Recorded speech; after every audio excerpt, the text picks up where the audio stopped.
Connexion au serveur cloud. Parfait.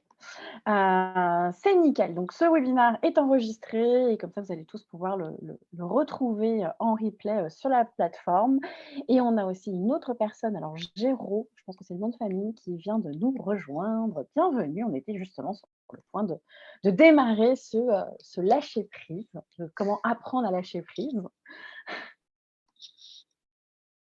J'attends juste de voir si je connecter là. Il y en a Muriel aussi qui vient d'arriver. Eh ben parfait. Bonjour Muriel, bienvenue. On vient de démarrer ce webinaire. Alors, le lâcher prise, c'est un grand mot. Clairement, il est partout. On entend souvent dans les médias qu'il faut lâcher prise pour arriver un peu, que ce soit à gérer son stress. On parle aussi de comment trouver son calme intérieur ou comment développer sa confiance ou son estime de soi. Mais l'idée, c'est qu'est-ce qu'il faut lâcher exactement, comment s'y prendre pour lâcher prise. Parce qu'effectivement, à force de tout vouloir contrôler, à force de vouloir aussi contrôler tout ce qui nous entoure, bah, on va gaspiller pas mal d'énergie. Et c'est là où on perd souvent un peu ce qu'on appelle en sérénité, d'où le fameux lâcher prise pour apprendre à s'ouvrir à la vie et aux autres. Donc qui je suis pour ceux qui ne me connaissent pas encore, donc moi je suis Amélie Fabre-Guité, je suis la fondatrice de Talent Management Group qui comprend plusieurs marques commerciales, Madircom qui est une agence de conseil RH et de marque employeur, Pin My Career qui est la raison pour laquelle on intervient aujourd'hui, qui est un organisme de formation qui intervient pour les écoles de commerce et que ce soit pour les étudiants ou les alumni, pour les accompagner sur toute la partie employabilité, gestion de carrière, développement perso, développement pro. On a également la marque Boost Me Up, qui est une plateforme digitale qui accompagne les plus de 45 ans vers le retour à l'emploi. Et on a PG Coaching, avec qui on fait du développement perso, du développement pro de manière assez générale. J'ai aussi une activité d'influenceuse sur LinkedIn, c'est-à-dire que je suis payée par les entreprises pour promouvoir des produits et des services. Donc LinkedIn est très souvent mon terrain de jeu. Alors, pour bien commencer, on va y aller pas à pas.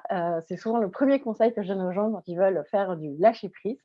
Parce que comme je disais, à force de tout vouloir contrôler, ben, on n'arrive pas forcément à lâcher prise. Et ça va être surtout une attitude d'ouverture à la vie et d'ouverture aux autres qu'on va essayer de faire. Donc déjà, si vous êtes là à participer à ce webinaire, déjà félicitations, bravo. C'est-à-dire que vous avez décidé de lâcher prise. Donc ça, c'est un premier pas très bénéfique. Le lâcher prise, il va se construire progressivement. Je vais vous partager des conseils, je vais aussi vous donner des petits exercices à faire chez vous. Et ce sont clairement les premiers pas pour vous engager sur une nouvelle voie. Vous savez, la fameuse voie de la sérénité et comment on va dire, la sérénité intérieure.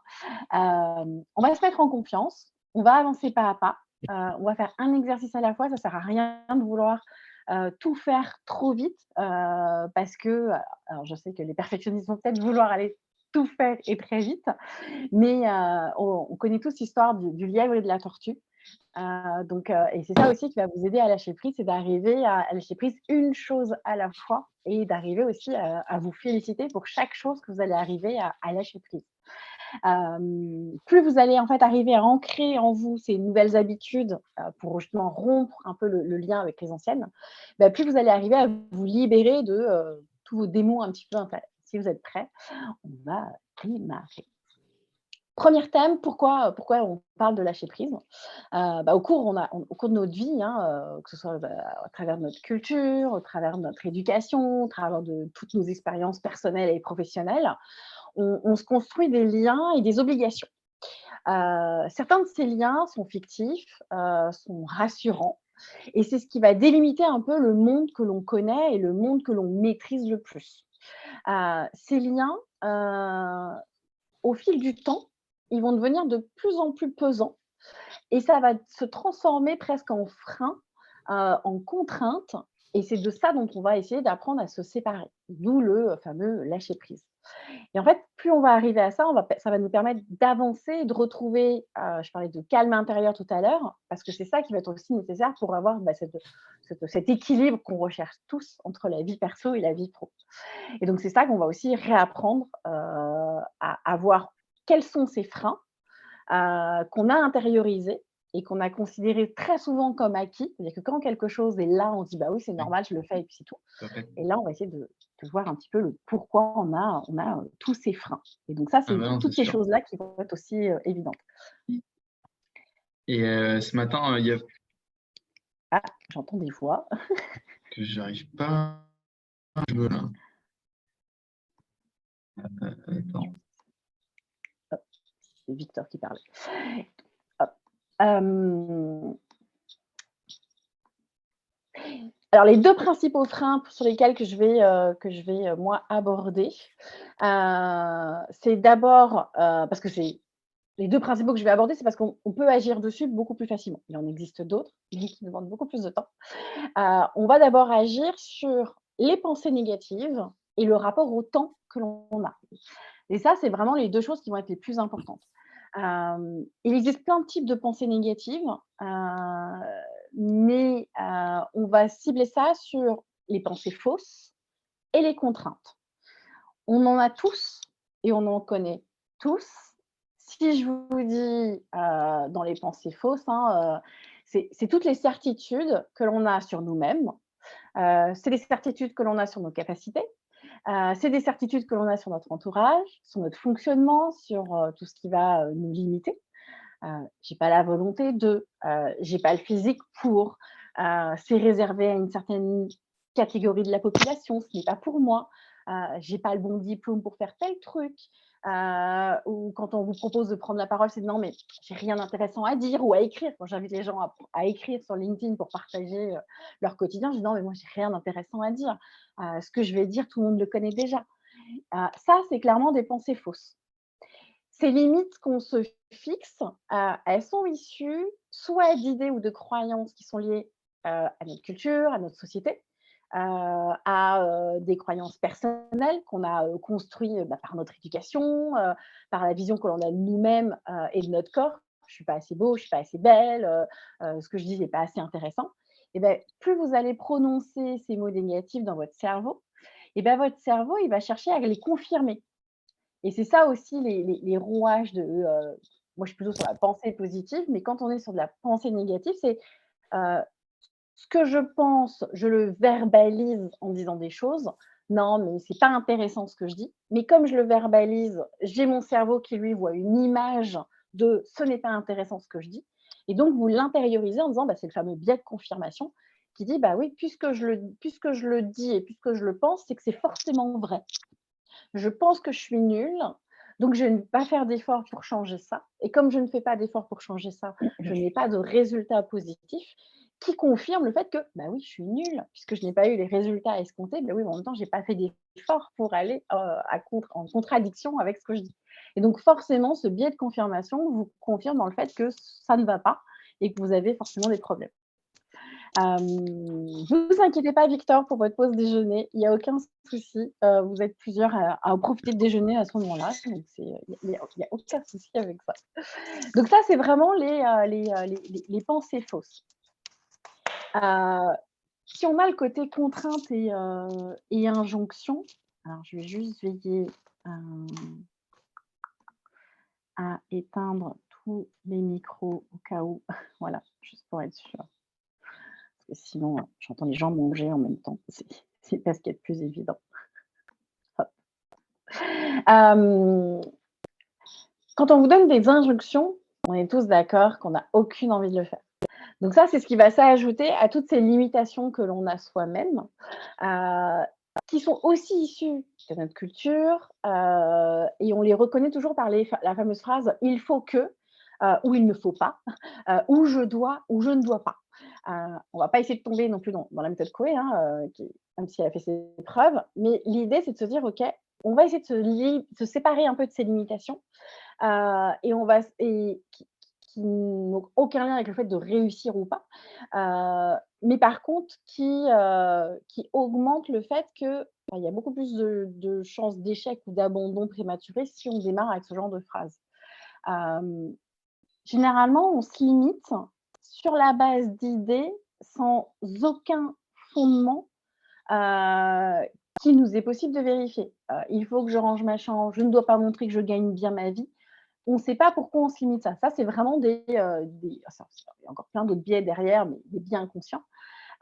Et c'est qui nous dit, par contre quelqu'un qui me dit: «Non, mais je ne vais pas postuler à ce job, où je vais pas demander une augmentation de salaire, où je vais pas demander une promotion interne, j'ai pas les reins solides, je suis pas assez compétente, je travaille pas assez bien, ou on va se mettre plein de. Donc je ne dois pas faire ce genre de choses. Et en fait, mais qu'est-ce qui vous dit que vous n'auriez pas eu ce poste, cette augmentation, cette évolution, si vous aviez juste osé ou posé la question? Et en fait, c'est toujours se dire, qu'est-ce qu'on sait vraiment, de l'idée qu'a cette personne que vous n'osez pas aborder? C'est-à-dire, vous n'osez pas aller voir votre manager, vous n'osez pas aller voir votre service RH, vous n'osez pas, alors ça peut aussi dans la vie perso, hein, discuter avec un conjoint, discuter avec vos parents, c'est: «Mais on a toujours fait comme ça», «C'est ma mère qui fait ci, c'est mon père qui fait ça», et c'est: «Mais pourquoi on a tellement peur d'aller voir cette personne et de se dire: voilà comment moi je vis les choses, voilà ce que je ressens». Donc là, on est sur de la communication non violente, hein, la fameuse CNV, et se dire: OK, qu'est-ce qui me fait peur et qu'est-ce qui m'empêche d'aller vers cette personne pour aller lui exprimer mes émotions, lui aller dire ce que moi je ressens et pour essayer de trouver une solution. Et en fait, c'est plus on va prendre conscience de ces idées, de ces schémas que l'on s'impose et qui nous limitent, plus ce sera facile d'aller vers le lâcher prise, plus ce sera facile un peu de s'affranchir de toutes ces barrières qui sont pour la plupart du temps fictives. C'est-à-dire que ce ne sont pas des barrières réelles. On n'a jamais eu, un RH, un manager ou un parent ou un conjoint, qui, levait un mur devant nous ou qui bloquait. Non, c'est la peur d'aller dire quelque chose, la peur que la personne le prenne mal, la peur de blesser peut-être une personne, la peur de ce que la personne pourrait nous dire et qu'on n'a pas envie d'entendre, et c'est souvent ça qui fait qu'on va se mettre des barrières et qu'on va pas aller vers les autres. Et ça, c'est des petites choses, plus on va arriver à les lever, plus ce sera facile de prendre conscience de cette importance aussi de communiquer, pour arriver à lâcher prise. La première chose, c'est effectivement vivre l'instant présent. Ça, c'est le deuxième élément sur lequel le lâcher prise, il nous permet vraiment d'agir sur notre rapport au temps. Il va falloir apprendre à se libérer du temps, à accepter qu'on doit prendre du temps. C'est-à-dire qu'il n'est pas question de dégager du temps libre, pour réussir le lâcher prise. C'est pas juste: «Tiens, je me donne 1 heure ou 2 heures par jour et c'est bon, j'ai lâché prise». Non. On est vraiment sur l'idée de s'affranchir déjà du poids du passé, et de ne pas se préoccuper de ce qui va arriver, c'est-à-dire de ce qui va, ou de ce qui n'arrivera pas d'ailleurs demain. On est vraiment sur l'instant présent. Donc, ce n'est pas, je me libère du temps pour pouvoir faire plein d'autres choses. Non, c'est je me libère du temps pour moi. Le passé, il est terminé. On ne peut pas agir dessus. Il faut l'accepter. Donc, c'est aussi accepter, ce que l'on a fait, dans le passé avant. L'avenir, c'est le fruit de multiples possibilités, hein. C'est aussi le fruit de choix, qui restent à faire, et personne ne peut prédire ses choix. Heu et donc c'est se dire: aujourd'hui, il n'y a que le présent qui est important, il n'y a que le présent qui existe. Plus on va vivre pleinement ce qui se passe, j'ai envie de dire ici et maintenant, est probablement le meilleur moyen de se sentir exister. Et donc en fait, on va apprendre à cultiver ces différents sens, à écouter tous ces signaux, de son propre corps, qui font qu'à un moment donné, votre corps vous dit quand vous êtes fatigué, votre corps vous dit quand vous êtes pas bien, votre corps réagit, et donc ce corps, on va essayer de l'apprendre à l'écouter, pour justement arriver à se dire: «OK, là, mon corps me dit qu'il faut que je me repose. Là, mon corps me dit que, si j'en ai plein le dos, c'est qu'il y a des choses qui vont pas». Et c'est se dire: «Bah oui, effectivement, si j'ai mal au dos, c'est qu'il y a quelque chose ailleurs mentalement qui me bloque, et que je vais devoir essayer d'analyser». Et plus je vais arriver à laisser partir ce passé qui m'encombre et ne pas trop m'angoisser pour cet avenir qui arrive, et puis je me dire: «OK, je prends du temps pour moi, pour me reposer, et après je prendrai du temps pour autre chose, qui me permettra de prévoir ou de mieux vivre cette chose». Je sais que c'est des choses qui ne sont pas du tout faciles. Souvent on dit: «Mais oui, c'est facile à dire, l'instant présent, machin», et c'est pour ça que je vous dis que c'est des petites pierres. En fait, on ne va pas déplacer une montagne aujourd'hui, on va déplacer plein de petits cailloux, et en fait, c'est, l'ensemble de tous ces petits cailloux qui vont former une montagne, et en fait, à chaque fois que vous allez déplacer un caillou, ça va vous sembler, un grain de sel dans l'océan, mais au bout d'un moment, vous allez vous rendre compte que tous ces bouts de grains de sel mis bout à bout, c'est juste énorme, et qu'en fait, vous avez déplacé une montagne. Mais dans un premier temps, c'est on déplace d'abord un premier caillou. Hem Ce qui va être important dans le prendre conscience, c'est le pouvoir de l'intention. C'est-à-dire la volonté vraiment que vous allez avoir de décider, de ce que vous souhaitez faire, de comment vous souhaitez faire, comment vous souhaitez que les choses se passent et ça va être vraiment le pouvoir de l'intention. Si on veut, reprendre le contrôle de sa vie, c'est aussi réécouter, se réapproprier, les 5 sens de notre corps, mais aussi le sens qu'on donne à chaque fois à l'ensemble de nos actes. C'est redonner la parole au sens, c'est aussi avoir un autre rapport avec les autres, sur le sens qu'on donne aux actes, à la vie, parce qu'on est dans l'instant présent, on est dans, le pouvoir de l'intention et donc quand on va écouter, dire, toucher, on sera vraiment dans cette intention qui sera vraie. Donc la première chose qui va être importante, ça va être de prendre conscience.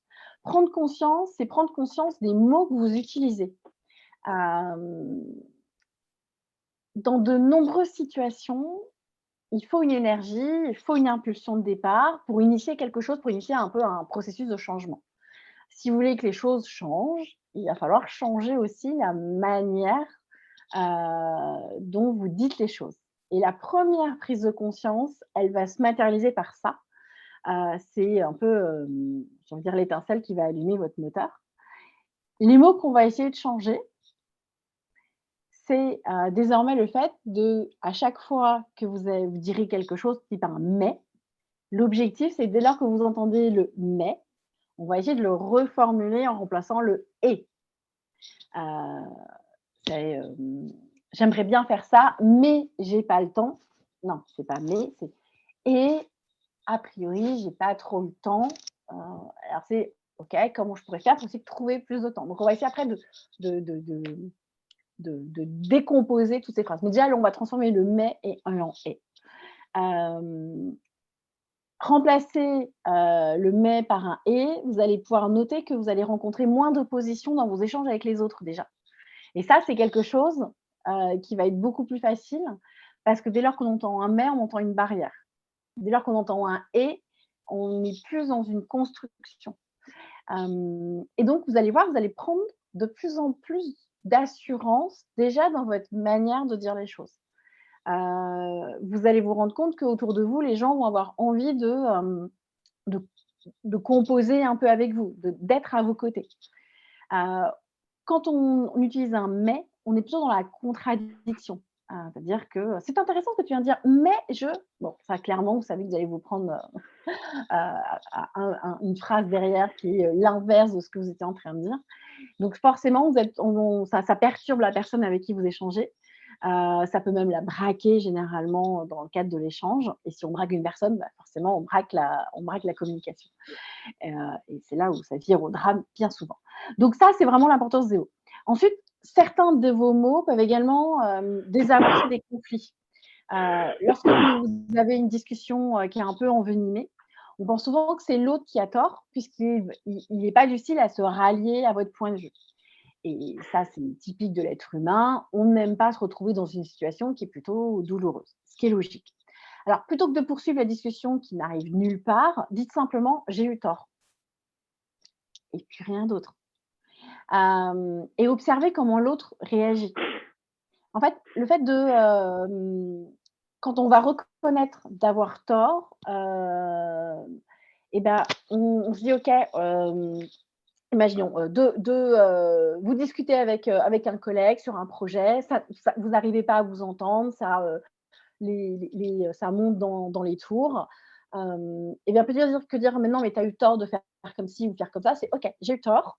Et vous allez voir que l'autre va du coup beaucoup plus vous écouter, le ton va baisser.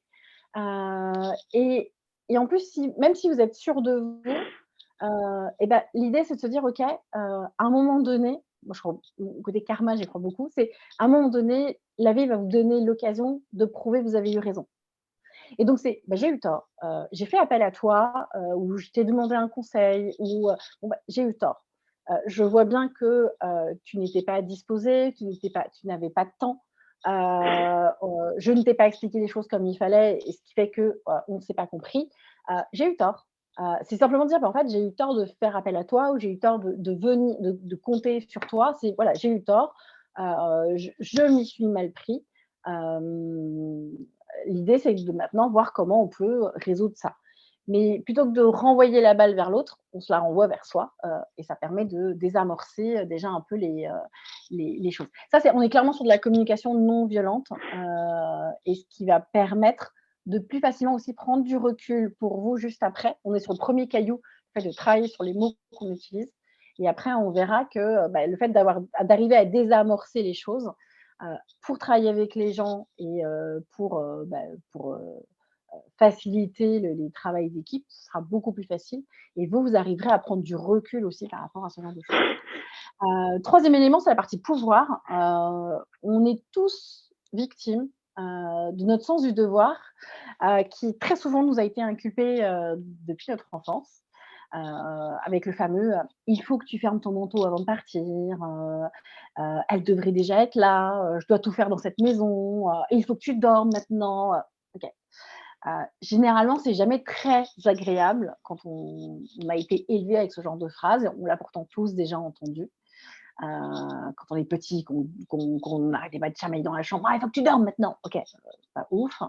On a tous connu le: «Ah, je suis pas la boniche dans cette maison, je dois tout faire dans cette maison, il y a personne pour m'aider». On l'a tous déjà entendu et ça fait jamais plaisir. Maintenant, à chaque fois que vous pensez, que vous entendez, que vous prononcez une phrase avec les verbes falloir, devoir, il faut ceci, je dois cela ou tu dois cela, essayez de reformuler. Changez le verbe avec le verbe pouvoir. Ce n'est pas, il faut que tu fermes ton manteau avant de partir, c'est, est-ce que tu peux fermer ton manteau avant de partir? C'est une possibilité. Je dois tout faire dans cette maison. Est-ce que je peux tout faire dans cette maison? Oui ou non? Si je ne peux pas tout faire dans cette maison, auprès de qui je vais pouvoir déléguer des choses? Et en fait, on va se rendre compte que ce pouvoir va vous permettre aussi de désamorcer énormément de choses. C'est également une méthode de négociation, utilisée pour le coup, par la méthode du REL et du GIGN dans les négociations complexes. Hem Et souvent, ils vont utiliser le: «Dans quelle mesure peux-tu?» Donc il y a quand même ce côté, pouvoir. Dans quelle mesure peut-on déplacer tel rendez-vous? Dans quelle mesure peux-tu m'aider sur tel projet? Et avec cette petite phrase, «Dans quelle mesure peux-tu?» et ben, ça facilite clairement, et ça va libérer en fait ce sentiment d'obligation, de devoir, de corvée, que l'on a avec les mots, devoir, absolument ou falloir quelque chose.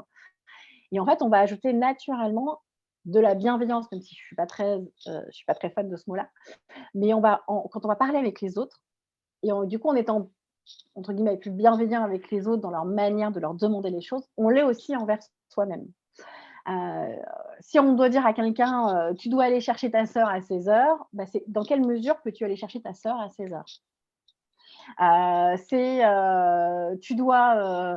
Tu dois préparer ce projet, avant, tel rendez-vous.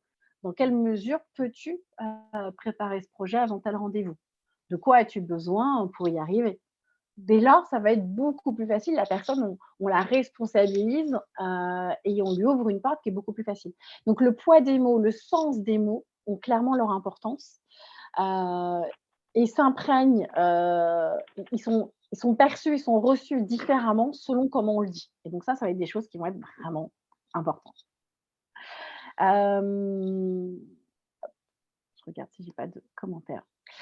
Oui, pour rassurer, Anne, c'est enregistré et oui, on pourra avoir le replay, bien sûr.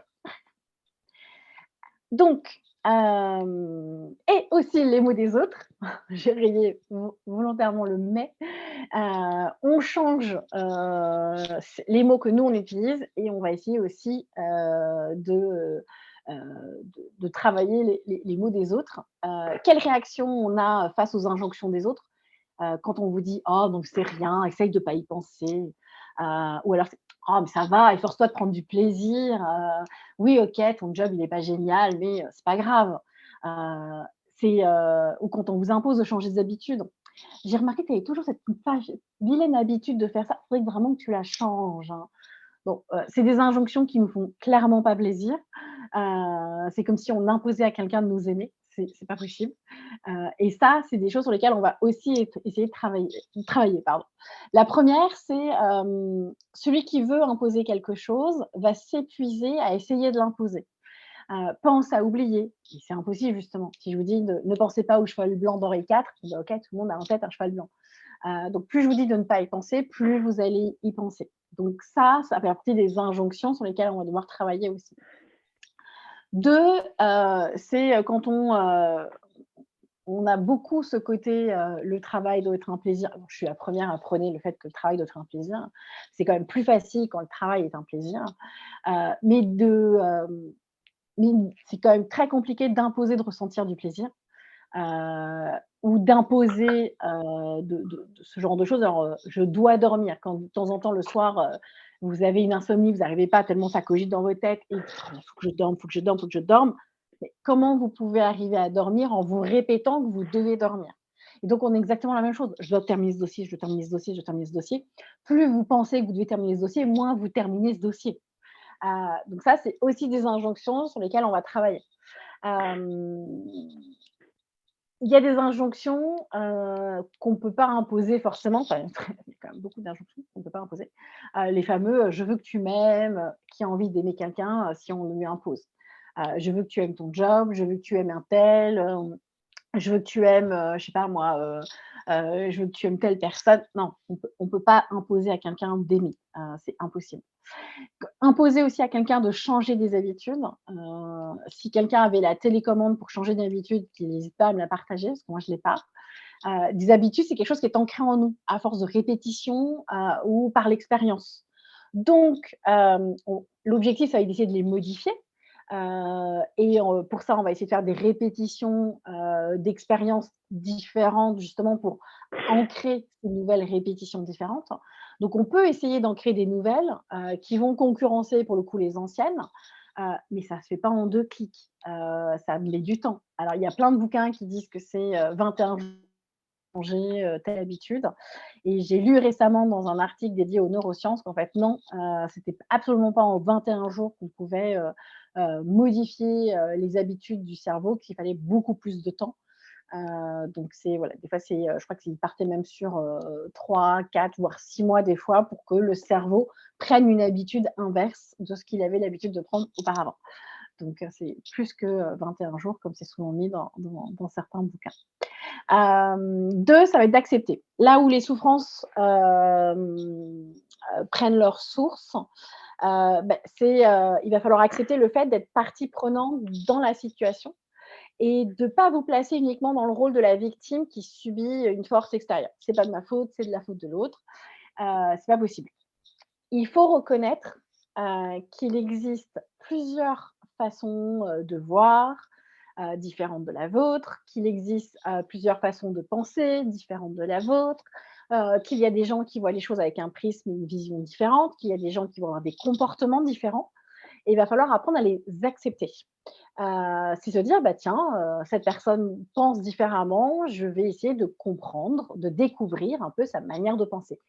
On ne vous demande pas, de l'approuver, c'est vraiment la chose qui va être différente. On vous demande juste d'accepter que les gens voient, disent ou pensent différemment. Ça, c'est juste: «Je l'accepte». Maintenant, c'est effectivement c'est juste le fait d'accepter, c'est s'ouvrir aux autres, parce que si vous n'arrivez pas à vous ouvrir aux autres et à leur haute vision du monde, bah, vous allez avoir du mal aussi à, aller plus loin dans votre démarche, de lâcher prise. Parce que le lâcher prise va aussi dépendre de votre manière de voir les autres et de comprendre les autres. Et ça va être des choses qui vont être acceptées, qui vont être importantes, pardon. Donc l'idée, c'est aussi d'accepter de ne pas être trop gentil. Vous savez, les fameuses règles de politesse qui nous imposent qui nous empêchent de dire non. On dit souvent: «Bah non, dire non, c'est pas mal poli», et je pense que si je devais vous demander qui ici arrive à dire non facilement, bon, bah, ça peut, je pense que plusieurs me disent: «Bah oui, effectivement, j'ai du mal des fois à dire non». On peut accepter, de rendre service. Heu, L'objectif, ça va être d'arriver à fixer des règles et un cadre. Ça va être, bah, voilà, je sais pas moi, un collègue qui a l'habitude tout le temps de vous demander, un coup de main et vous, tout le temps, vous dites oui. Donc forcément, vous vous laissez déborder, parce que vous avez envie de faire un travail, parfait, nickel et vous dites: «Oh là là, mais du coup, je prends du retard sur mes projets, comment je vais faire?» et ça vous angoisse, OK. L'idée, c'est de dire: «Bah, d'abord, je prends conscience de tout ce que moi j'ai à faire et après quand un tel vient me voir pour lui demander, un coup de main, c'est, beh, compte tenu, moi, de mes priorités, avec plaisir que je peux l'aider, mais c'est une fois que moi, j'ai réalisé toutes mes priorités, une fois que j'ai réalisé toutes mes actions. À ce moment-là, je lui donne un cadre en disant: «Bah, voilà, je peux t'aider, pas là, à l'instant T, mais je peux t'aider, par exemple, demain, après-demain ou dans une semaine ou dans un mois pour travailler sur tel dossier, sur tel projet et j'aurai exactement, 1 heure, 2 heures, une après-midi, une journée à t'accorder. Est-ce que ça te convient?» Donc on est toujours dans: «Voilà ce que moi je peux te proposer en fonction de mon emploi du temps» et donc c'est aussi prendre conscience, du temps que vous avez. Donc on verra après sur, justement comment, organiser tout ça pour se dire: «Bah, OK, là j'ai du temps libre pour pouvoir aider quelqu'un» et donc en fait, vous ne lui dites pas non, vous lui dites: «Oui, je peux t'aider, mais à mes conditions» et en fait, souvent, c'était ça qui était difficile, dans le fait de dire non à quelqu'un, c'est qu'on n'ajoutait pas les conditions qui allaient derrière. Donc vous pouvez accepter de rendre service, mais on va poser un règle et un cadre. Hem, Quand on va dire les choses, calmement, mais avec fermeté, bah, du coup, ça va être beaucoup plus facile aussi de se faire respecter. Heu, Vous êtes d'accord pour être sympa avec les gens, mais vous n'êtes pas mère Teresa non plus. Donc ça aussi, ça va être des choses sur lesquelles on va, à travailler sur le fait de ne pas être trop gentil. Entre le fait de laisser faire, entre je sais pas moi, entre la, fureur des enfants, les colères de votre patron, l'agressivité de votre conjoint, vous en avez marre, vous avez tout envie d'envoyer, valser. Et ben, laissez les gens être en colère, montrez simplement que, vous ne comprenez pas leurs émotions et du coup, c'est, vous acceptez les émotions des autres, ça ne veut pas dire s'imprégner des leurs. C'est-à-dire qu'à un moment donné, si vous avez quelqu'un qui s'énerve en face de vous, je sais pas moi, vous avez un manager qui s'énerve en face de vous, faut dire: «OK, je vois que tu es en colère». C'est pas: «Je comprends», non, «Je vois que tu es en colère». On ne fait que, faire on énonce des faits. «Je vois que tu es en colère, j'aimerais comprendre pourquoi et du coup, j'aimerais qu'on voit ensemble comment on peut remédier à ça». Si une personne est en colère parce qu'elle vous reproche quelque chose, bah, c'est aussi l'idée de se dire: «OK, on va analyser ça, et on va travailler». L'idée, c'est de alors c'est très dur, hein, de toujours rester beaucoup plus saine que la personne qui s'énerve, mais c'est dès lors qu'on arrive à s'ouvrir sur le fait que les gens ont des émotions, qu'on les accepte, ces émotions, mais qu'on ne va pas s'en imprégner. Alors quand on est, hypersensible, c'est toujours très compliqué. Heu, Ce sera un autre sujet de webinaire sur l'hypersensibilité. Mais l'idée, c'est de se dire: «OK, à travers ma gestuelle, à travers mon regard, à travers le ton, le timbre de ma voix, bah, je vais prendre l'initiative d'aller aider l'autre, d'aller au bout de son émotion. La personne est en colère, OK, je vais l'inviter à exprimer sa colère et à me dire pourquoi elle est en colère. Et en fait, on va l'aider à vider son sac et ça, plus vous allez aider les gens à vider leur sac, plus derrière, bah, ce sera facile aussi pour elle, une fois que son sac est vidé et bah, ce sac est vidé grâce à vous et non plus sur vous et donc c'est on n'a pas cette posture de: «Je récupère toute la colère du monde», mais c'est simplement j'accompagne les gens qui sont en colère, mais du coup, j'arrive à mettre de la distance dans cette colère qu'ils expriment parce qu'elle n'est pas envers moi, mais elle est envers une situation et donc on va décortiquer ensemble cette situation pour justement, faciliter la gestion des émotions. Ça aussi, c'est des choses qui permettent de lâcher prise aussi plus facilement. Vous avez aussi le droit, hein, forcément d'exprimer vos émotions. Si vous avez une personne autour de vous qui pousse le bouchon un peu trop loin, ben, et ce qu'il faut, c'est dire ce que vous ressentez. On est toujours sur de la communication non violente, hein. Je crois qu'il y avait un webinaire qui avait déjà été fait, sur ce sujet, à l'ESCA, donc n'hésitez pas à regarder les replays. Donc c'est, je dis ce que je ressens comme émotion, j'exprime les conséquences, positives ou négatives de ce comportement et bah, c'est aussi un bon moyen de décharger l'émotion qui est liée, soit à la colère de quelqu'un, soit à une autre émotion, mais c'est de décharger cette émotion. Hem, je prends souvent l'exemple des parents quand il y a un enfant qui pleure, où on lui dit: «Non mais n'aie pas peur, parce que l'enfant a eu peur de quelque chose, il se met à pleurer. Non mais c'est rien, t'inquiète, n'aie pas peur». Ça n'apporte rien en fait de dire à un enfant de ne pas avoir peur.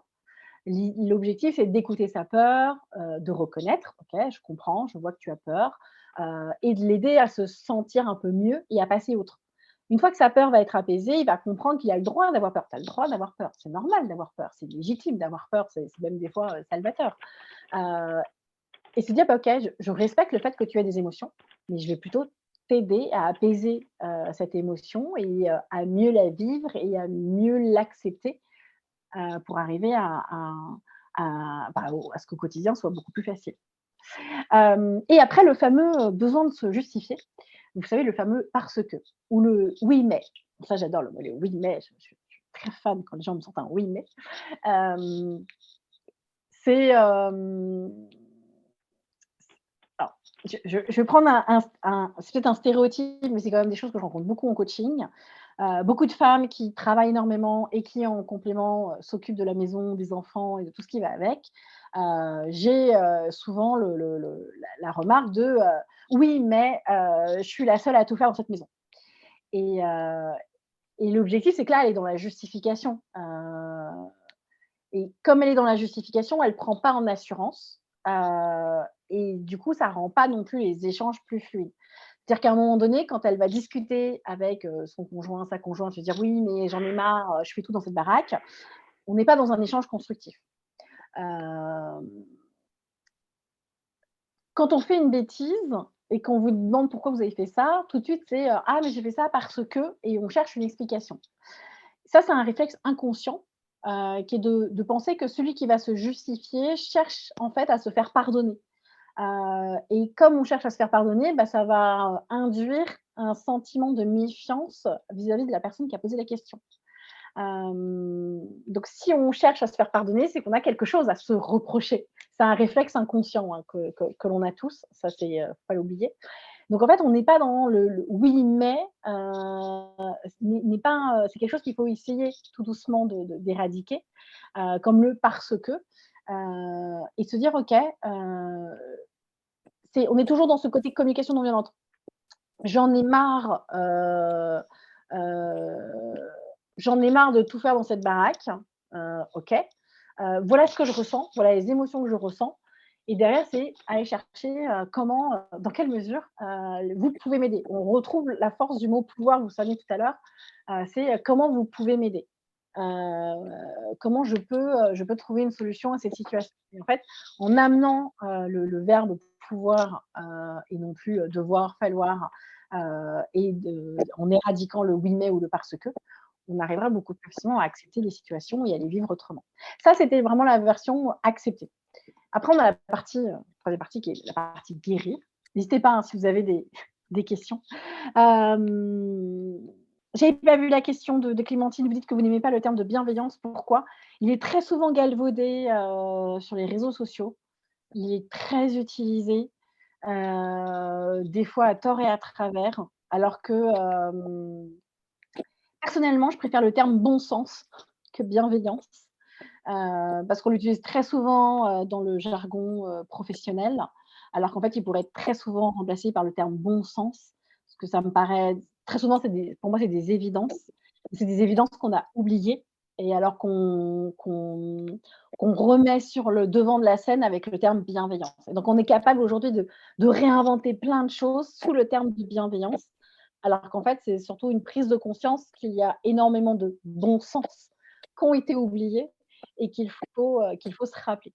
Mais c'est juste parce qu'il est très souvent galvaudé que je l'aime pas. Mais en soi, il est pas vilain comme mot, c'est un joli mot, mais c'est le fait qu'il soit tout le temps réutilisé, qui m'énerve. 3e partie, donc c'est la partie guérison. Maintenant qu'on a identifié la source, que vous l'avez acceptée, et que vous avez pris conscience que l'autre était aussi une chance et non pas un obstacle, bah, il vous est possible de guérir de vos souffrances et de vos peines. C'est la partie la plus importante forcément. Cette guérison, elle commence par un acte aussi, pour le coup, aussi difficile, que la prise de conscience objective, c'est le pardon. Heu, dans notre société actuelle, on a besoin de pardonner, heu, afin d'éviter, toute cette rancune, d'éviter la haine, qui vont, mûrir et souvent se traduire par de nouvelles souffrances. On a tous besoin de guérir de quelque chose. C'est obligatoire, enfin, c'est obligatoire, c'est quasiment inné. On a tous des souffrances et plus on arrive à en prendre conscience, plus ce sera facile, d'arriver à en guérir. Hem, Quand on est en colère contre quelqu'un, quand on a la haine, contre quelqu'un, ça va ravager notre esprit, ça peut ruiner notre vie et celle des autres. Alors qu'en fait, pardonner, c'est surtout briser un cycle de haine qui se perpétue non-stop, et qui, nous prend forcément du temps. La première chose, ça va être de vous pardonner à vous. Je veux dire, que dire de plus? Tout est là. Pardonner à l'autre, c'est aussi se pardonner à soi, et ne pas céder, à tous les ressentiments qu'on pourrait avoir. C'est, se séparer de ce qui fait souffrir et essayer d'avancer. Tout à l'heure, je vous disais qu'il fallait laisser, le passé au passé et en fait, c'est la même chose, c'est, ces émotions qui sont, négatives, la haine, la colère, c'est les laisser à ce qui appartient, au passé. C'est passé, on ne pourra pas les modifier. Guérir, de toutes ces souffrances que ça va provoquer, c'est aussi accepter un changement dans vos attentes. C'est, hem, ne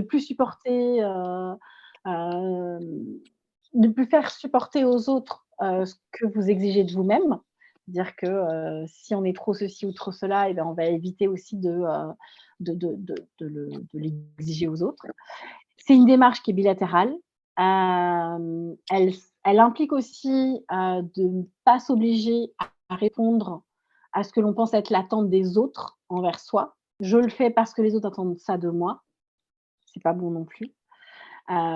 Et en plus de ces attentes, on va aussi s'efforcer de se séparer de toutes les idées fausses qu'on a vues tout à l'heure.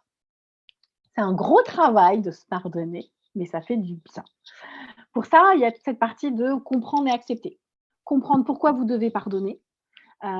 Si, vous reconnaissez, je sais pas moi, votre faute, si vous reconnaissez une blessure, vous allez, peut-être vous sentir un peu coupable et vous allez avoir besoin de vous pardonner. Lorsque vous pardonnez, comment je vais dire? En fait, quand souvent quand on va penser à des souvenirs, certains de ces souvenirs vont nous mettre mal à l'aise. Et en fait, la chose qui va être la plus importante de faire, c'est d'arriver à identifier la raison qui nous amène à avoir ce sentiment de gêne, et de mal à l'aise. Alors, on peut se poser plusieurs questions là-dessus, c'est, ai-je ce sentiment à cause, je sais pas moi, d'un résultat négatif, de ce que j'ai fait? Ai-je ce sentiment car c'est le résultat négatif et est-ce que ce résultat négatif, c'est de ma faute? Heu, Plus on va arriver à identifier les situations où on ressent des émotions fortes, plus ce sera facile aussi d'avancer. Ça va vous aider clairement à mettre le doigt sur des situations dans lesquelles vous ne vous sentez pas à l'aise. Une fois que vous vous sentez pas à l'aise en situation, alors moi je suis très, papier crayon, donc vous pouvez les noter. Et après, c'est se poser plein de questions pour savoir pourquoi. Et alors, comme un peu comme pour les commerciaux, hein, on peut citer plusieurs fois du pourquoi. Hem, une fois que vous avez identifié la situation, ce sera du coup plus facile de mettre en place une solution. Est-ce que je me sens, plus anxieux ou est-ce que je me sens coupable lorsque je parle avec, telle personne? Est-ce que je ressens des émotions négatives lorsque je parle avec telle personne? Est-ce que je me sens, en colère ou est-ce que je me sens, énervée, lorsque je passe du temps avec telle ou telle personne? Ou, c'est et tiens, pourquoi je me sens en colère? Pourquoi je me sens nerveuse? Pourquoi je me sens angoissée? Hem, Au tout début, je vous parlais d'écouter, de réécouter nos 5 sens. Écoutez votre corps à ce moment-là aussi, c'est-à-dire que le corps, va, mettre une é enfin, va faire une réaction à une émotion. Quand on a peur, on va frissonner, quand on est gêné, on va rougir, quand on est,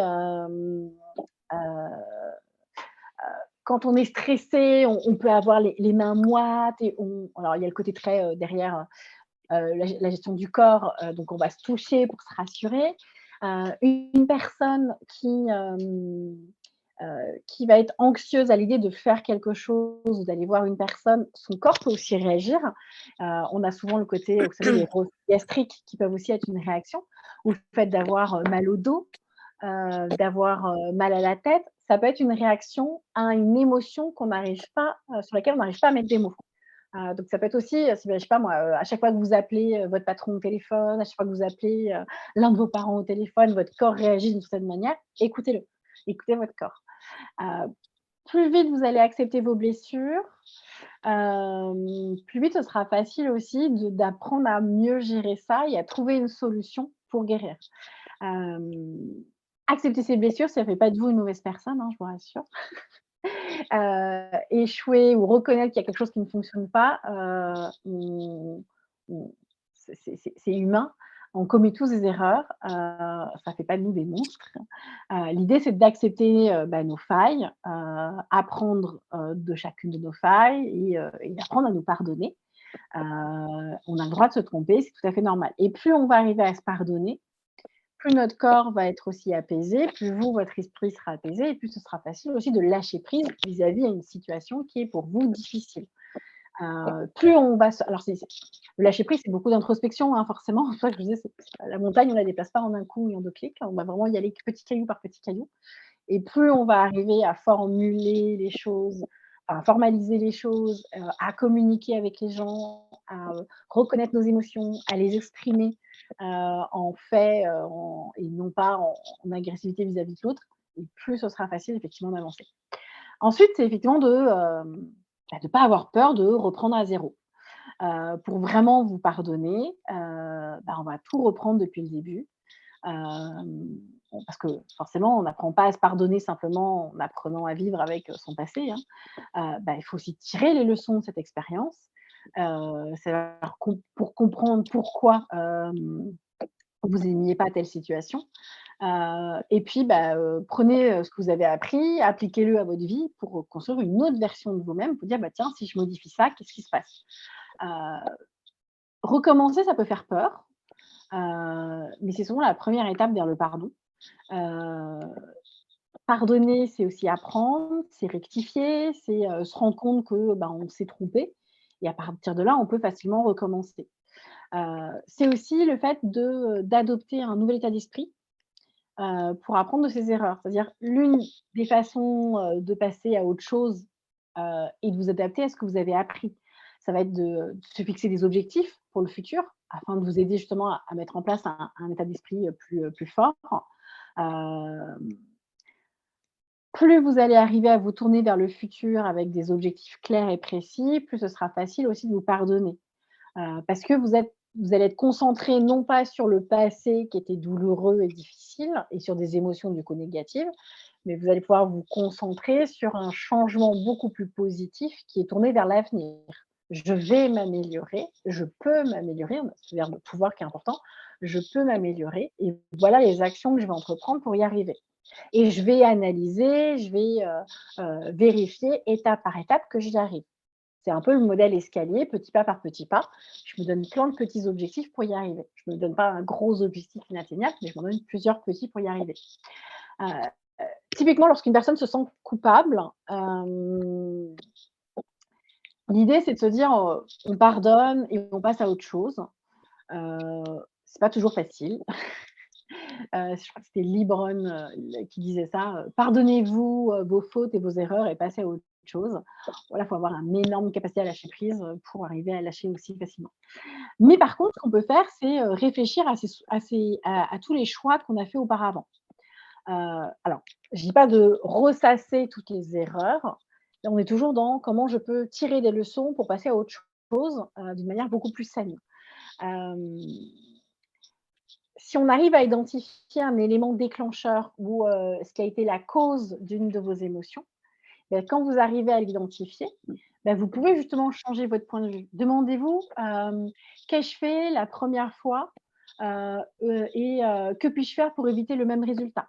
C'est-à-dire, la dernière fois, je sais pas, si vous êtes une personne, qui n'aimait pas parler en public ou qui avait peur de dire les choses d'une telle manière à une personne ou si vous avez peur de contrarier une personne et ben c'est qu'ai-je fait, la première fois, qui m'a pas permis et qui m'a provoqué du coup peut-être de la colère, de la peur, de l'angoisse et qui m'a pas permis d'aller vers ce pardon que je cherche et comment je peux faire pour éviter ça? Et c'est vraiment tiens, pourquoi et comment?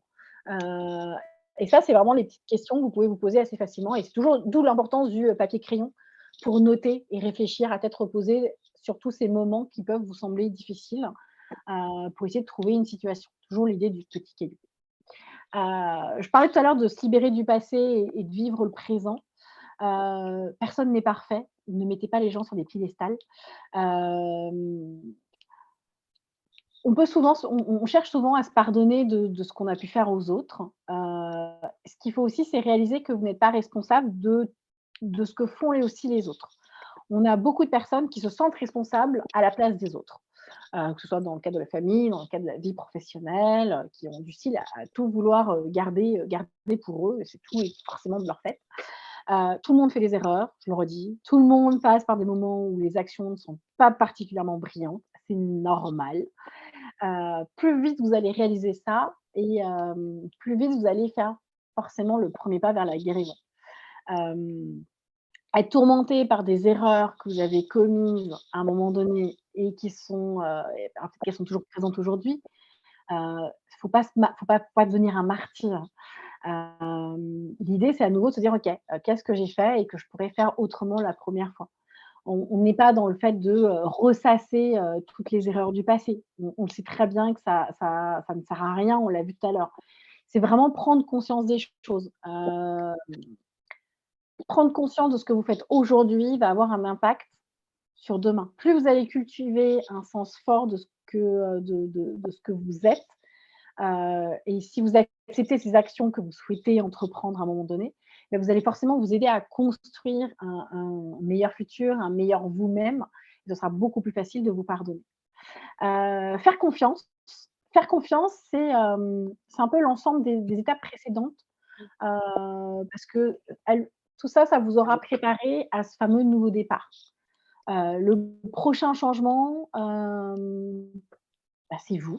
C'est le fait une fois que vous êtes pardonné, bah, vous allez apprendre à vous faire confiance. Parce que vous faire confiance, c'est clairement le meilleur moyen de reprendre confiance en vous et de reprendre votre place et de vous affirmer. C'est aussi reprendre confiance, et réapprendre à faire confiance aux autres. Ça aussi, ça va être des choses qui va aussi être important. Hem, vous leur avez pardonné, vous vous êtes pardonné. Et donc confiance et bienveillance, c'est 2 éléments importants dans cette nouvelle relation aux autres, qui vont vous construire. Hem, la première chose, ça va être d'écouter votre instinct. Apprenez à écouter vos envies, surtout si vous avez, perdu confiance en vous, rien n'est trop dur. Faites-vous confiance, soyez sincère avec vous-même et vous verrez que votre intuition a toujours raison, très souvent raison. Ne faites pas attention aux opinions que les autres ont de vous. Je sais que c'est pas facile. Vous portez beaucoup d'attention souvent, à ce que peuvent penser les autres de vous. «Ah oui, mais untel, qu'est-ce qu'il va dire? Ah oui, mais» non, déjà le «oui, mais», vous l'avez vu, ça ne marche plus. Vous avez tort. Faites ce que vous avez envie. Vous n'avez pas besoin des autres pour, entreprendre plein de choses. Vous êtes maître de vous-même. Faites vos propres expériences, apprenez à vous connaître. Même si les autres vous veulent du bien, la famille, les amis, ce qui est bien pour vous n'est pas forcément bien pour eux et donc n'oubliez pas qu'une personne qui va vous freiner dans vos envies, c'est une personne qui va surtout, faire un effet miroir sur ses peurs. C'est-à-dire que elle va refléter sur vous les peurs qu'elle, elle a par rapport à vos envies. Ce qui compte, c'est vous et ce que vous voulez faire. C'est un peu égoïste, c'est apprendre à être un peu égoïste, effectivement. Ça va avec le troisième qui est le «affirmez-vous». C'est vrai, mais à un moment donné, on ne peut pas s'occuper de tout le monde tant qu'on ne s'est pas occupé de soi-même. Et ça, c'est vraiment important. C'est à un moment donné, hem, si vous n'exprimez pas les choses, si vous n'affirmez pas les choses, vous n'allez pas vous sentir exister. Vous devez apprendre à parler de vous, de vos envies, même si c'est difficile. Apprendre à dire non, même si c'est difficile. Hem, on n'est pas là pour se rabaisser. On peut donner son avis, hem et vous pouvez faire les choses en suivant votre volonté, vos besoins. Ça aussi, c'est des choses qui sont importantes, d'arriver à se dire: «Non», et le corps réagira toujours. Enfin, je vous l'ai dit, mais quand vous allez faire quelque chose à l'encontre de votre volonté parce que vous n'en avez pas envie, parce vous allez ressentir des choses dans votre corps qui vous prouvent que vous n'aviez pas du tout envie de le faire. Et même si ça va blesser des gens, même si c'est pas grave, à un moment donné, c'est de se dire: «Mais pourquoi je le fais alors que j'ai pas envie de le faire?» Je peux dire que je n'ai pas envie de le faire. Et très souvent, on l'a dans les j'avais fait un webinaire sur la procrastination. Les personnes qui disent: «Non, mais j'ai pas le temps, j'ai pas le temps, j'ai pas le temps». Non, c'est pas que tu as pas le temps, c'est que tu as pas envie. Heu et c'est vraiment et c'est pour ça que ce mot «j'ai pas le temps», typiquement, il faut essayer de le gommer en disant: «Non, il faut reconnaître qu'en fait, on n'a pas envie. Si on avait envie de le faire, on trouverait du temps. Mais comme on n'a pas envie, ben, on trouve pas de temps» et c'est tout à fait normal, c'est pas grave, il faut juste l'accepter. Effectivement, ça, j'ai pas envie de le faire. Je me suis pas calé du temps pour faire tel truc, j'avais pas envie de le faire. Je vais essayer de m'organiser pour essayer de trouver du temps pour le faire, même si dans les faits, j'ai pas envie de le faire. Faites attention à la jalousie aussi. La jalousie, c'est pas un très joli mot, mais il y a la jalousie amoureuse, il y a la jalousie de vos proches, il y a plein de types de jalousie. Hem, mais je vous parlais tout à l'heure du fait de refléter les peurs. Il y a aussi le fait de la jalousie, même si vous êtes entouré de personnes qui vous adorent, qui vous aiment, vous avez beaucoup de personnes qui peuvent vous jalouser, et qui inconsciemment vont chercher à vous nuire et qui vont vous donner des conseils qui ne sont pas toujours dans votre intérêt, mais qui sont dans leur intérêt. Hem, en fait, quand vous allez raconter, prenez un rendez-vous avec un copain, une copine, vous allez leur raconter une chose magnifique qui vient de vous arriver et vous allez voir que cette personne trouvera toujours un truc négatif à redire. Et c'est ce qui va aussi vous permettre de voir un petit peu, bah, comment les gens réagissent, et à qui vous pouvez véritablement faire confiance en analysant les propos des uns et des autres, parce qu'il y a clairement des propos, des fois, qu'il ne faut pas prendre en considération. Hem, une personne qui vous est chère, une personne qui est importante pour vous, sera toujours contente de savoir qu'il vous arrive des choses joyeuses dans votre vie. Heu et ça, il faut dans ces cas-là, ces personnes-là, il faut les garder près de soi. Prendre des initiatives, provoquer des opportunités, allez-y. C'est pas en restant à rien faire qu'il se passera quelque chose dans votre vie, c'est sûr. Ayez confiance en vous et sachez ce que vous désirez, c'est ce que je disais, depuis tout à l'heure.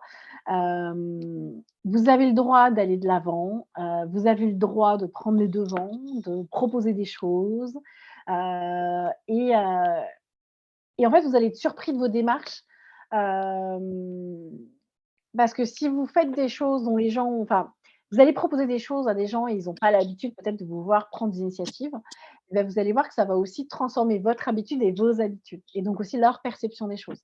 Ça peut aussi améliorer des fois à lâcher prise. Donc prendre des initiatives, ça a du bon.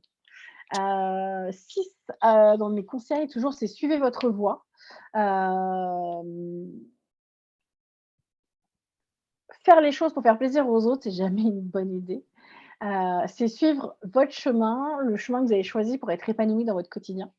C'est, effectivement essayer de ne pas se, laisser influencer par les uns et par les autres, heu et se laisser au contraire inspirer par toutes les nouvelles rencontres que vous pourriez faire. Si vous faites des erreurs, no stress, hein, tout va bien. On en fait tous des erreurs, comme je le dis à chaque fois. On fait une erreur, on trébuche, c'est pas grave, on se relève et on continue son chemin. Prenez des risques, c'est aussi important de prendre des risques pour tester ses limites. C'est apprendre à se faire confiance, c'est se lancer des nouveaux défis aussi pour, saisir sa chance. C'est aussi des choses plutôt, sympathiques. La loi de l'attraction, c'est aussi quelque chose que j'aime beaucoup, être le fait d'être une source d'inspiration pour les autres et pour soi. Hem, dès lors que vous allez retrouver confiance en vous, vous allez apprendre à vous faire confiance, à prendre des initiatives, ben vous allez constater que les autres vous verront autrement. Parce qu'on a tous autour de nous un ami qui est tout le temps négatif, qui est tout le temps en train de râler. Il lui arrive toujours les pires malheurs du monde. Cette personne, on a l'impression qu'elle attire les catastrophes et on n'a clairement pas envie de passer ses journées avec elle. bah, c'est la même chose pour tout le monde. Si on a autour de nous une personne qui est positive, qui est rayonnante, à qui il arrive des choses sympas et à qui il arrive aussi des choses des fois moins sympas, hein, c'est pas grave. Mais en fait, plus vous allez essayer, apprendre, être positif, tenter des choses, bah, plus vous allez attirer les gens vers vous, parce que les gens auront envie d'avoir des discussions avec vous, ils auront envie de passer du temps avec vous, et vous allez devenir du coup une source d'inspiration. Donc ça, c'est vraiment important. Dire oui à la vie et au plaisir, c'est se dire que vous avez le droit d'avoir une vie sereine et joyeuse. C'est aussi important d'avoir une vie professionnelle remplie, mais pas que. Vous devez avoir des activités, vous devez aussi trouver des activités personnelles, une vie sociale, des amis, une vie sportive, culturelle, ce que vous voulez, tout ce qui peut vous permettre d'avoir vraiment une vie comblée. Il n'y a pas besoin de mettre de côté, l'un ou autre chose, l'idée c'est d'avoir ce que j'appelle souvent le carré de vie, parfaitement équilibré et d'arriver à équilibrer justement ce carré de vie, pour pas vous faire marcher dessus, pour vous faire respecter tout en continuant à vous faire confiance, parce que c'est des choses qui sont, se faire confiance, c'est important, prendre soin de soi, hem, que, bah, plus on va prendre soin de soi, plus on aura envie de prendre soin des autres aussi, et une fois qu'on a compris que toutes les émotions qu'on va vivre, bah, c'est simplement des indicateurs qui vont nous permettre de nous orienter. C'est un peu notre boussole, hein, les émotions. Et bah, plus on arrive à s'en servir comme indicateur de boussole pour orienter notre vie, et bah, plus ce sera facile de s'occuper de nous, et mais aussi de prendre du plaisir et de s'occuper des autres. Ça, c'est autant de choses qui vont être essentielles. Agir pour maintenir ce changement dans toute cette partie de lâcher prise. Hem, on s'est débarrassé, de tous les poids qu'on pouvait avoir, de tous ces freins. On est prêt à accepter les autres comme ils sont. Ça, c'est la partie importante du lâcher prise. Et après, maintenant, on va, redéfinir un peu les priorités, redéfinir vos objectifs de vie. Et c'est à nouveau se concentrer, sur ce qui est pour vous, essentiel, sur ce qui vous rend heureux et ça, c'est ce qui doit être le plus important. C'est, continuer à c'est souvent un terme qu'on utilise dans le réseau, continuer à donner pour recevoir, accepter pour être accepté, et on est de plus en plus après dans cette dynamique de ce changement pour le rendre perpétuel. C'est pas un chemin qui est facile, hein, je vous dis, la montagne ne se déplace pas en 2 clics. Le faire seul est des fois compliqué, mais c'est le fait de se remettre en route, c'est clairement le meilleur moyen d'arriver à le parcourir. Hem, on va prendre la décision de changer, on se dit: «OK, ça y est, je veux changer». Alors dire: «Je veux changer», mais pas forcément ça suffit pas toujours. Heu, pour qu'il y ait vraiment un changement efficace, pour qu'il dure, pour que ça puisse vraiment s'opérer dans le temps, bah, il va falloir entreprendre, plusieurs mises en action. L'action, ça va être la jonction du coup entre votre monde intérieur et votre monde extérieur. Et c'est se dire que tout ce qui est dans votre tête, bah, tout ne peut pas forcément se concrétiser dans votre vie par de l'action. Le passage à l'action, cette manière de changer, il va falloir aussi le décider. Donc la prise de décision, elle succède la prise de conscience qui précède l'action. Et ça va être important. Les 2 conseils pour ancrer, votre décision, ça va être d'écrire sa prise de décision, parce que c'est des choses qui sont importantes. Hem, le fait d'écrire, ça a plein de bienfaits. Déjà, écrire, ça vous permet de clarifier votre intention de ce que vous avez dans votre tête. Votre main alors, quand je dis écrire, je reviens toujours à mon papier stylo, pas plutôt au coordinateur, mais la main va moins vite que le cerveau. Et en fait, lorsque vous allez prendre le temps d'écrire les choses, vous prenez le temps d'alléger votre esprit et donc d'enlever un poids de votre cerveau. Ça, il y a des études en neurosciences qui l'ont démontré. Et en fait, vous allez pouvoir écrire et décrire des situations que vous souhaitez changer. Et donc, d'où l'importance, souvent, le côté un peu bullet journal ou un petit journal intime, peu importe. Vous allez vraiment prendre le temps d'écrire les choses. Voilà la situation, voilà les émotions que je vis, voilà ce que j'ai envie de changer, voilà comment je m'y prends. Et ça peut être par une ou plusieurs petites actions. Chaque jour, vous arrivez à modifier cette action. vous arrivez à suivre l'action que vous avez essayé de mettre en place, vous allez pouvoir la commenter dans votre carnet en disant: «Ben voilà, là aujourd'hui, j'ai réussi à faire telle action. Voilà comment je me suis ressentie». On travaille beaucoup les émotions pour arriver à lâcher prise. Voilà comment j'ai ressenti au moment où je l'ai fait. Voilà comment je me suis ressentie dans la journée de manière globale, et voilà ce que ça me donne envie de faire, pour demain. Et donc on va, un peu suivre le graphe de ce lâcher prise en fonction de vos actions et des émotions que ça va générer en vous. Et vous allez voir que les émotions vont être de plus en plus positives, et quand de temps en temps, il y a une petite émotion négative, une petite peur qui refait surface, et toujours se poser: «Tiens, pourquoi j'ai eu peur? Qu'est-ce qui m'a fait peur? Qu'est-ce que je pourrais faire la prochaine fois pour ne plus avoir peur? Qu'est-ce que je dois modifier dans mon action pour limiter cette peur?» Et c'est à chaque fois, on retravaille là-dessus. D'où il y a un gros, gros travail d'écriture. Hem, c'est aussi le fait d'écrire, par exemple, quand vous avez du mal à passer outre une situation, c'est pourquoi vous acceptez pas telle situation? En quoi cette situation peut vous causer du tort? Et si demain cette situation était transformée, quels bénéfices vous pourriez en tirer? Donc il y a aussi cette projection positive qu'on peut avoir pour, faciliter la mise en action. Et ça, c'est vraiment des petites choses qui sont importantes à faire pour arriver à avancer. Le fait d'arriver à la qualifier et à la clarifier, comme étant une situation meilleure, et de se dire: «Bah, tiens, je vais», vous savez, je vous parlais du biais de confirmation. Quand c'est négatif dans notre tête, on le verbalise négativement dans le propos. Ben là, c'est la même chose avec, la force de persuasion. C'est, je vais faire du biais de confirmation, mais positif, c'est-à-dire que je vais essayer de, qualifier une situation de meilleure. Je vais, l'accompagner d'adjectifs, qui inspirent, et ça va me motiver à prendre une décision qui peut changer de manière, graduelle, mais positivement. Et du coup, je vais, écrire au fur et à mesure. J'écris des choses positives pour me pousser à l'action de manière positive. C'est aussi des choses qui peuvent être intéressantes. Vous pouvez dater ce document, comme un point de repère dans votre calendrier, hein. C'est, le jour où vous avez décidé, de changer, et OK, tous les jours, toutes les semaines, tous les mois, vous faites le point, le bilan, vous analysez, et ça, c'est vraiment important. Je vous parlais du biais de confirmation, qu'on va associer à ce 1er élément qui est le fait d'écrire, c'est affirmer à haute voix sa prise de décision. C'est vraiment la puissance des affirmations positives et de la pensée positive, mais au-delà de la pensée, du coup, c'est vraiment de dire. Le fait d'affirmer une intention et de la répéter avec sincérité, c'est clairement un engagement qui va vous aider à l'ancrer dans votre inconscient. En d'autres termes, ça va signifier que, vous pouvez augmenter votre niveau d'implication par l'usage de l'affirmation. Plus vous allez affirmer des choses, positivement bien sûr, plus ce sera, facile de vous mettre en action. Ça, c'est un exercice que vous pouvez faire plusieurs fois par jour, et pendant plusieurs jours, hein, pour que ce soit une évidence pour vous.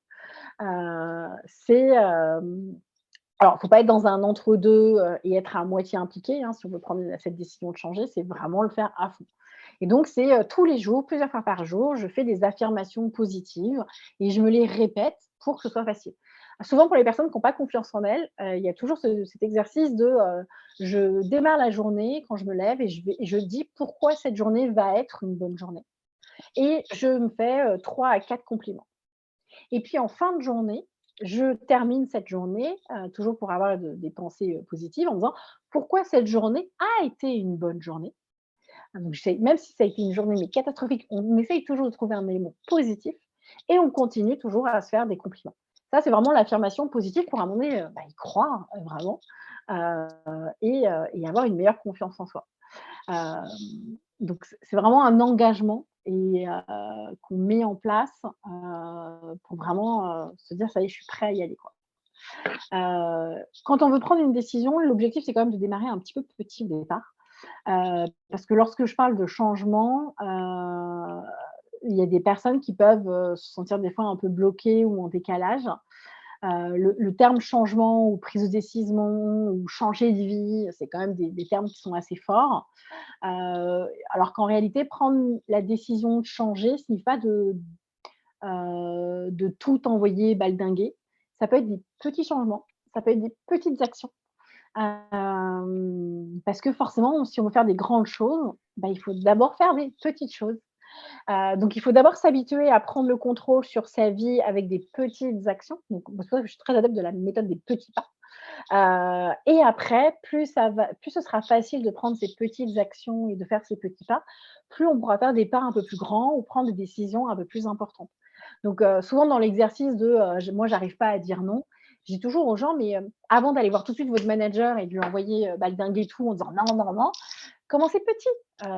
Vous avez des amis, qui vous invitent à une soirée, vous n'avez pas envie de le faire, bon, bah, c'est un petit non que vous pouvez déjà dire: «Bah, je te remercie pour l'invitation, mais ce soir-là, je suis pas disponible, je pourrais pas, mais une prochaine fois avec plaisir». Vous avez dit un non, qui est politiquement correct.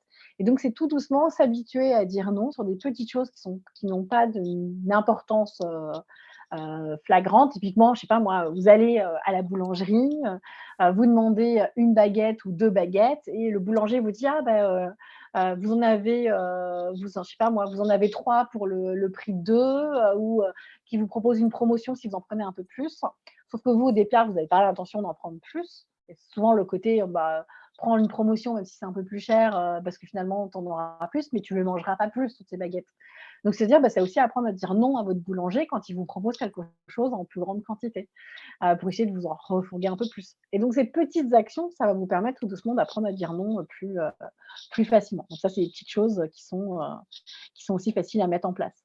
Hem, le vrai changement, c'est celui qui va s'inscrire dans le temps, et c'est ça qui va vous permettre de prendre vraiment, le la meilleure décision, parce que la meilleure décision, bah, c'est le premier pas que vous allez faire, et c'est ce qui peut effectivement, tout changer. Hem, lâcher prise, l'objectif après ce webinaire, c'est aussi de prendre des décisions pour éviter les contraintes ne reviennent vous submerger, en long, en large et en travers. Heu, alors là, on est quoi? On est au mois de mai, on a tous nos ponts, après il y aura l'été, donc on est pile dans la période où on a tous envie, de lâcher prise et de voir les choses un petit peu, différemment. Heu, les contraintes vont forcément se remultiplier, après les bonnes résolutions.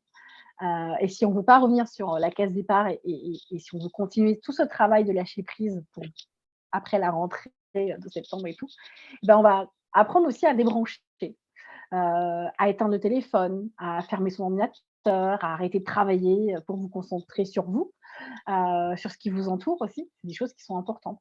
Et on est toujours sur des petites choses. On a des personnes des fois qui ont du mal à le droit à la déconnexion. Alors, je lève la main, j'étais la première à avoir du mal avec le droit à la déconnexion.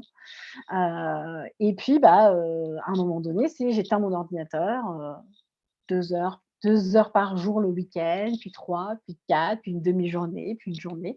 On y va, crescendo, crescendo, crescendo. C'est aussi partagé. Vous n'êtes pas tout seul, et qui êtes capable de faire les choses bien, et c'est d'apprendre à déléguer et à faire confiance. Pour faire confiance aux autres, c'est aussi apprendre à se faire confiance. On est toujours en lien avec les 2. Et apprendre à déléguer, rappelez-vous la force du verbe «pouvoir». Dans quelle mesure peux-tu m'aider à? Et plus vous allez être en capacité à vous faire confiance et à faire confiance aux autres, plus vous allez être en capacité de pouvoir déléguer aussi aux autres. Et c'est pareil, on est sur petit pas après petit pas. On ne vous demande pas de déléguer un projet ultra important du jour au lendemain. C'est se dire: «Bah, tiens, d'habitude, quand je relis un dossier, je passe X temps, à le faire. Est-ce que là, je pourrais essayer de le faire en une demi heure, en moins, enfin, en enlevant une demi heure sur le temps que j'utilise, d'habitude? Est-ce qu'il y a une chose que je peux faire en moins, ce qui ne va pas, faire du mal sur tel et tel dossier?» par exemple. Le fait d'être positif aussi, si les autres, font, des choses qui ne vous plaisent pas, laissez-les faire. Ne vous découragez pas, ne comparez pas vos résultats aux autres. Ils ont peut-être des secrets que vous ne connaissez pas, ils ont peut-être plus de ressources que vous n'en avez. Et c'est vraiment se tourner sur les petits bonheurs, quand ils arrivent, et c'est, bah, réapprendre à vivre l'instant présent aussi, hein. C'est ça aussi qui va être important. La comparaison, c'est clairement la pire des choses que l'on puisse faire et qui nous fait du mal, dans notre quotidien. Prendre du temps pour soi, je le redirai jamais assez. Non, le monde ne s'écroulera pas si vous faites une pause. Révisez votre sens de l'urgence et vos priorités pour garder du temps pour vous, pour souffler. Il y a plein de méthodes, la méthode GTD, le schéma d'Eisenhower pour arriver à prioriser les choses, la méthode des to-do, hein, tout simplement. Moi, les to-do, elles ont des codes couleurs. Je mets des chiffres aussi pour arriver à prioriser mes to-do quand j'en fais. C'est aussi arriver alors on est plus sur un thème d'organisation, mais de se dire, bah, quand des fois, on se met des to-do qui sont très longues, se dire, bah, OK, quel to-do, si je dois faire 3 choses le matin, 3 choses l'après-midi, bah, du coup, quels sont les to-do que je dois reporter à d'autres jours ou à qui je peux aller demander, de l'aide. C'est aussi des choses qui sont importantes. Faire un break tous les jours, on est aussi sur le côté prendre du temps pour vous. Alors je reprends mon exemple des mamans qui font beaucoup de choses. On ne peut pas être à fond pour tout le monde si on n'est pas à fond déjà sur soi. Ne serait-ce que, vivre l'instant présent, on peut utiliser des systèmes de méditation, vous avez la méditation de pleine conscience, du yoga, ou simplement le fait de prendre un café au soleil, de prendre 10 minutes pour vous, pour lire un bouquin, pour écouter un podcast. C'est du temps pour vous, quelque chose qui vous fait du bien, qui vous fait plaisir. Ça peut être d'aller marcher, ça peut être d'aller faire du sport, heu et ça aussi, c'est tout à l'heure, je vous parlais du carré de vie. Le carré de vie, il est important. C'est votre vie professionnelle, votre vie personnelle, votre vie sociale, votre vie culturelle, sportive, religieuse, peu importe. Et se dire votre carré de vie doit être équilibré. Et à un moment donné, si vous sentez qu'il y a un carré de vie qui n'est pas très équilibré, bah, c'est toujours, on se pose la question, tiens, qu'est-ce que je peux faire pour le rendre plus équilibré? Auprès de qui je pourrais lui demander un coup de main? On n'est pas des super-héros et c'est tout à fait normal de dire que des fois, il y a un trop plein de quelque chose. Et c'est normal d'aller demander de l'aide. Et ça, c'est dans notre culture en France, on n'est pas trop dans je demande de l'aide. Alors qu'en fait, vous allez voir que si vous demandez de l'aide, vous aurez plein de personnes autour de vous qui seraient ravies de vous aider et de trouver des solutions. Et si au contraire, alors si le demander de l'aide, c'est plus un problème lié au travail en disant: «Bah oui, mais moi au travail j'ai du mal, mon manager il comprend pas et j'arrive pas à lui, faire dire les choses et à faire qu'il m'aide. Il m'en ajoute et je suis débordée». Bah, c'est aussi de sa responsabilité à lui en tant que manager. Et donc c'est aussi prendre, c'est apprendre entre guillemets à le manager en disant: «Ben voilà, aujourd'hui voilà toutes les actions que je dois réaliser. Voilà le temps imparti à chaque action. Donc, très clairement, je ne peux pas tout faire. En tant que manager, dis-moi sur quelle action tu veux que je travaille en priorité et dis-moi quelle action dans quelle mesure tu peux les confier à quelqu'un d'autre. Dans quelle mesure tu peux, avec le pouvoir, pour que cette personne prenne en conscience que vous ne pouvez pas tout faire. Et dire les choses, les imposer, les assumer, c'est ce qui va aussi vous permettre de lâcher prise par rapport à pas mal de situations que vous pouvez vivre aussi, avec difficulté, et ça va être des choses qui sont importantes. Je vous ai mis aussi quelques petits bouquins, que j'aime bien, qui vous permettent aussi d'apprendre à lâcher prise. Il en existe plein, qui sont plutôt sympas. J'arrête d'être parfaite 21 jours pour lâcher prise, même s'il vous faudra plus que 21 jours. Il y a les 50 règles du lâcher prise. Enfin voilà, vous avez plein de petits livrets, bouquins que vous pouvez trouver assez facilement pour mettre des choses en action. Mais la première des choses, ça va être de lister et de cibler quelles sont toutes ces actions qui, aujourd'hui, vous avez du mal à lâcher prise, de comprendre pourquoi. Et bah, comme après on a toute la partie, voilà, de vous pardonner si vous ne faites pas certaines choses, et de chercher à guérir et d'aller demander de l'aide. Enfin voilà, c'est un peu toute la méthodo pour apprendre à lâcher prise. Si vous avez des questions, n'hésitez pas, que ce soit dans le chat ou, en ouvrant les micros. Profitons de ce petit moment pour pouvoir échanger.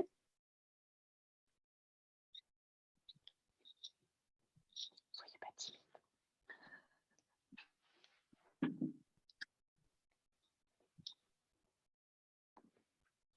Non, personne n'a de questions?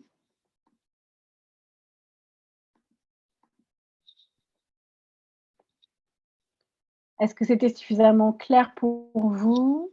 Est-ce que vous voulez que je revienne sur certains points? N'hésitez pas. moi, j'ai juste trouvé que j'ai trouvé que c'était assez clair. Donc, merci beaucoup. C'est très, très intéressant. Après, il y a beaucoup de choses quand même, enfin, même si on a déjà entendu certaines choses, hein, à ingurgiter. Et puis, j'ai trouvé très agréable et très intéressant que vous donniez des petites choses à faire et qui seront applicables au quotidien. Alors, je pense que j'aurais besoin de revoir encore une fois le tout pour voilà, pour même dans un mois se dire voilà qu'est-ce qui a été fait, qu'est-ce que éventuellement quelles avancées ou pas, ou est-ce que j'ai bien mis en pratique certaines choses ou pas. Mais voilà, j'ai trouvé ça très intéressant de par ce côté-là. Voilà. Merci.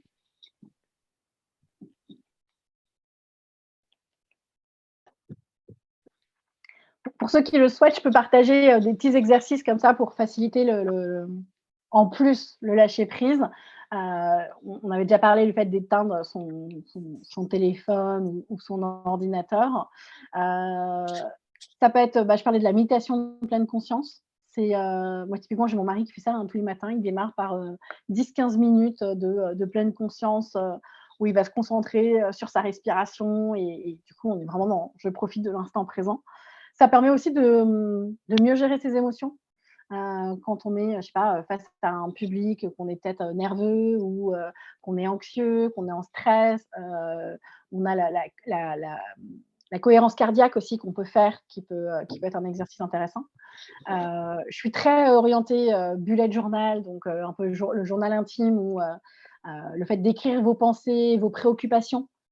Comme je vous disais, hein, le fait d'écrire vraiment papier-crayon, ça va vraiment vous permettre de prendre le temps d'écrire, de ce qui vous inquiète, de ce qui vous stresse, mais aussi de ce qui vous rend heureux et qui vous fait du plaisir. Ça va libérer vraiment vos émotions et ça va vous permettre vraiment de vous sentir plus léger. Ça, c'est des petites choses qui sont faciles. Alors, on dit souvent qu'il faut faire de l'exercice. Je suis la dernière à faire du sport, donc mais oui, le sport et quand même faire de l'exercice, c'est aussi un excellent moyen de réduire le stress et de libérer des endorphines. Moi, typiquement, à la rigueur, on va dire que si j'en fais un petit peu, c'est le week-end quand je suis dans mon jardin et que je jardine. C'est mon moment où j'arrive à évacuer et à me vider la tête.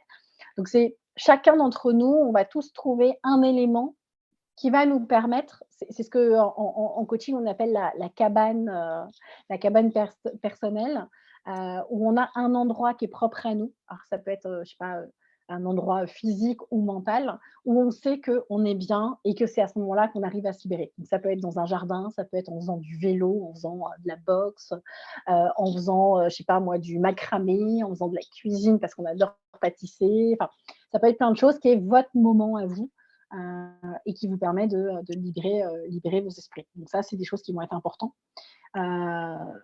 En lien avec le travail, moi, je suis très orientée sur le fait de pratiquer une activité qui nous passionne. Donc, à chaque fois que j'accompagne les gens, je suis vraiment sur est-ce que ce métier te plaît? Est-ce que c'est une activité qui te permet vraiment de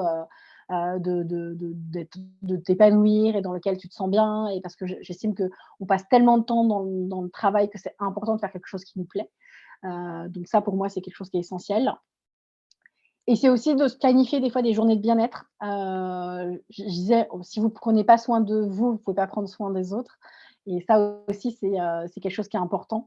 Le fait de prendre soin de soi et de se planifier des petits moments dans la semaine, dans le mois, où je ne sais pas, c'est tiens, une fois par mois ou tous les 15 jours, c'est ce moment-là où cette soirée-là, elle est à moi et je mets toute la petite famille dehors, je me prends un bain, je m'écoute de la musique, je me fais un bon petit repas. Enfin, c'est ce moment où je m'offre je sais pas moi, un soin du visage, un massage, peu importe. C'est-à-dire ce moment-là, il est pour moi. Et d'où je vous disais d'apprendre à être égoïste quand on a une famille, quand on a des responsabilités. Et c'est aussi important d'apprendre à être égoïste et personne ne vous en voudra. Et la Terre ne s'arrêtera pas de tourner si pendant 1 heure ou 2 heures, vous êtes égoïste au sein de votre famille. Quand je parlais de cohérence cardiaque, il y avait aussi l'importance de prendre des pauses pour apprendre à respirer. Vous me dire, mais on respire tout le temps. Oui, on respire tout le temps. Mais apprendre à se détendre, apprendre à ne rien faire. Je crois que j'en ferai un post bientôt sur LinkedIn là-dessus parce que je trouve que c'est ultra important. Réapprendre à ne rien faire alors qu'on est dans un monde ultra connecté où on est tout le temps avec les mondes connectés, le téléphone, l'ordinateur, les notifications, on est sursollicité de partout. et réapprendre à s'ennuyer. C'était un investisseur, j'ai plus son nom connu, qui disait ça, que c'était ultra important de réapprendre aussi à s'ennuyer, parce que c'est ce qui faisait aussi retravailler notre créativité, notre imaginaire, et c'est comme ça souvent qu'on a les meilleures idées. Donc, quand un enfant s'ennuie, c'est là où il devient le plus créatif. Et ben pour un adulte, c'est exactement la même chose. Donc, pas avoir peur de réapprendre aussi à ne rien faire et à s'ennuyer. Je vous en ai pas parlé, mais c'est aussi de pratiquer la gratitude. Le fait de prendre le temps de remercier pour les choses qui sont positives dans votre vie. Alors, la gratitude, ça peut être vous, hein, le fait de remercier quand il y a une chose positive qui se passe, et ça aide aussi à réduire le stress. Et vous avez des entreprises américaines qui le font, et ça s'importe de plus en plus en France. C'est les réunions kudos, où en fait, en fin de réunion, tout le monde doit remercier quelqu'un pour une action, pour un acte, pour une parole, pour un événement qui a été réalisé par la personne. Pour aussi, la gratitude, ça travaille aussi la confiance en soi, et ça renforce aussi ce côté un peu bien-être. Donc, c'est aussi des choses que vous pouvez travailler, la gratitude, le fait de dire merci aux gens. C'est un petit mot qui fait toujours plaisir et qui ne coûte pas grand-chose. Et déjà pour vous, le fait de vous féliciter, de vous remercier, donc on commence déjà par la gratitude envers soi, et puis après la gratitude envers les autres. Et puis apprendre à dire non, là je crois que je pourrais en faire un webinaire complet sur le apprendre à dire non, parce que c'est quand même quelque chose qui est très stressant quand on ne sait pas dire non.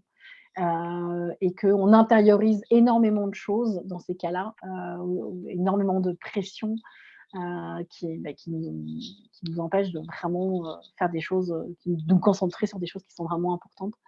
Donc, ouais, apprendre à dire non. C'est pour ça que je vous dis, apprenez à dire non déjà à votre boulangère, apprenez à dire non sur des petites choses au début. Quand vous allez faire le marché, vous dites: «Ah, je vous en remets 100 grammes». Non, ne dites pas oui. Apprenez à dire non à ça aussi. Et comme ça, tout doucement, vous allez vous habituer, et vous allez voir que quand vous dites non, la Terre ne s'arrête pas de tourner, et qu'il n'y a pas une catastrophe. Vous n'avez pas une pancarte lumineuse au-dessus de votre tête en disant: «Oh, elle a dit non, elle a dit non». Non, tout va bien. Et les relations avec les autres seront beaucoup plus faciles aussi. J'arrête de parler, je suis trop bavarde.